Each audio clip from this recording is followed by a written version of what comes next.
Pemirsa, di bulan suci Ramadan, makanan tradisional masih menjadi primadona umat muslim untuk berbuka puasa. Salah satunya terlihat di Pasar Beduk yang berada di Jalan Ratna 29 Ilir, Kota Palembang.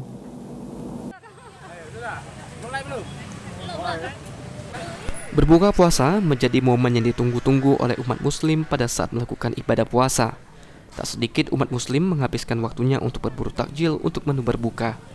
Salah satunya terlihat di Pasar Beduk yang berada di Jalan Ratna 29 Ilir, Kota Palembang.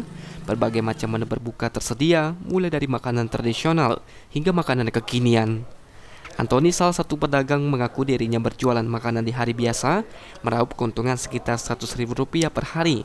Namun di bulan suci Ramadan ini dapat meraup keuntungan hingga mencapai Rp300.000 per hari. Selain itu, di momen bulan suci Ramadan, makanan tradisional seperti colenak, kue lumpang, engkak kecut, dan juga mengkak ketan masih menjadi incaran masyarakat untuk menu berbuka dengan harga bervariasi mulai dari Rp2.000 hingga Rp7.000. Yang paling rendah Rp6.000.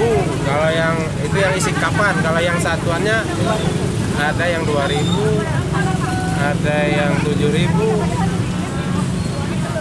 Dah, itu aja.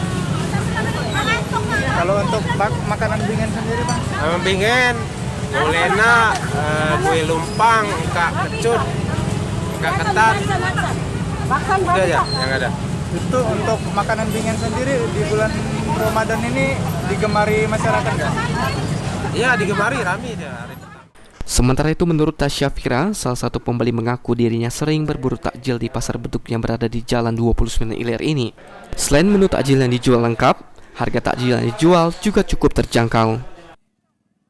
Jadi kita beli takjil di sini memang tempat pusat makanan yang buat kita berbuka puasa. Di sini banyak makanan seperti pempek yang kita beli tadi. Sebuah harganya cukup worth it, dibilang murah buat anak-anak kampus, anak-anak kos di sini. Eki Syaputra, PAL TV.